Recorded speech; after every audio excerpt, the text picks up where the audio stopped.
بسم اللہ الرحمن الرحیم۔ ناظرین ضیاء حیات السلام علیکم۔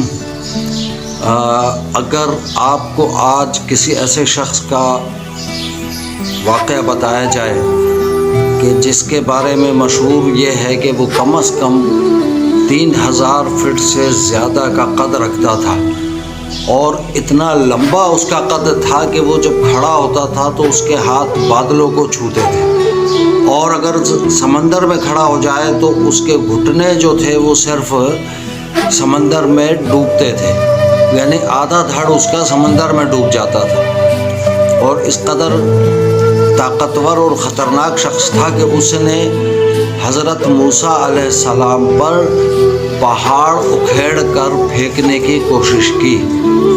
تو آئیے آج ہم آپ کو اس کے حوالے سے یعنی عوج بن عنق کے حوالے سے آپ کو بتاتا ہے۔ یہ بہت اہم واقعہ ہے۔ اگر آپ کو پسند آئے تو میرے چینل ضیاء حیات کو سبسکرائب کریں، زیادہ سے زیادہ شیئر کریں، لائک اور کمنٹ ضرور کیا کریں، بیل آئیکن کا بٹن ضرور دبا دیں تاکہ ہر نئی آنے والی ویڈیو کی اطلاع آپ تک بآسانی پہنچ سکے۔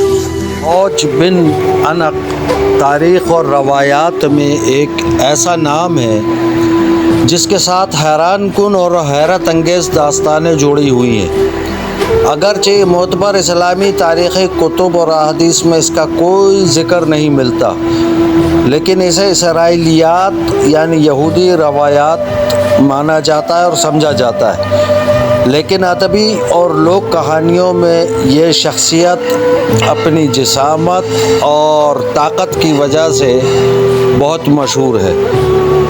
عوج بن عنق کی سب سے حیران کن بات اس کی طویل القامت جسامت ہے، اور روایات میں کہا جاتا ہے کہ وہ اتنا لمبا تھا کہ جب بادل چھاتے تھے تو بادل اس کے کمر تک آ جاتے تھے۔ اس کی انگلیاں کئی گز لمبی تھیں اور اس کے ناخن درانتی کی مانند تیز تھے۔ عوج بن عنق کو اپنی دیو ہیکل جسامت کی وجہ سے بھوک بہت لگتی تھی۔ وہ سمندر میں ہاتھ ڈال کر مچھلیاں پکڑتا تھا اور انہیں سورج کی گرمی میں پکا کر کھاتا تھا۔ عوج بن عنق کے بارے میں ایک حیران کن روایت یہ ہے کہ وہ حضرت نوح علیہ السلام کے زمانے میں آنے والے عظیم طوفان سے بچ گیا تھا۔ کہا جاتا ہے کہ جب پانی پوری دنیا کو ڈھانپ رہا تھا، عوج نے حضرت نوح سے کشتی میں سوار کرنے کی التجا کی۔ حضرت نوح نے اسے خدا کا دشمن قرار دیتے ہوئے انکار کر دیا۔ کچھ روایات کے مطابق اس کی نجات اس لیے ہوئی کہ اس نے کشتی نوح کے لیے جنگل کی لکڑیاں لانے میں مدد کی، اور اس کے بدلے اسے طوفان سے بچایا گیا۔ عوج بن عنق کی داستان کا ایک اہم حصہ موسیٰ علیہ السلام کے مقابلہ ہے۔ کہا جاتا ہے کہ جب حضرت موسیٰ اپنی قوم کے ساتھ کنعان کی طرف جا رہے تھے، عوج بن عنق نے ان پر حملہ کرنے کی کوشش کی۔ اس نے موسیٰ کے لشکر پر پہاڑ کا ٹکڑا پھینکنے کا ارادہ کیا، لیکن خدا کے حکم سے ایک پرندہ آیا اور اس نے پہاڑ کے ٹکڑے میں سوراخ کر دیا۔ وہ اتنا بڑا سوراخ تھا کہ جس سے وہ پہاڑ عوج کے گلے میں اٹک گیا،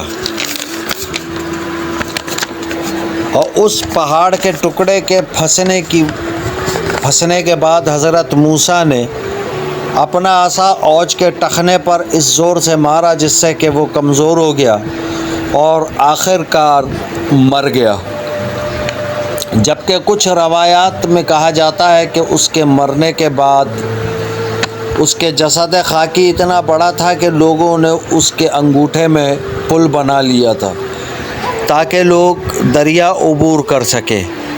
عوج بن عنق کی داستان حیرت انگیز ضرور ہے، لیکن یہ یاد رکھنا ضروری ہے کہ یہ ایک افسانوی شخصیت ہے اور اس کی کہانیوں کا کوئی تاریخی یا مذہبی ثبوت نہیں ہے۔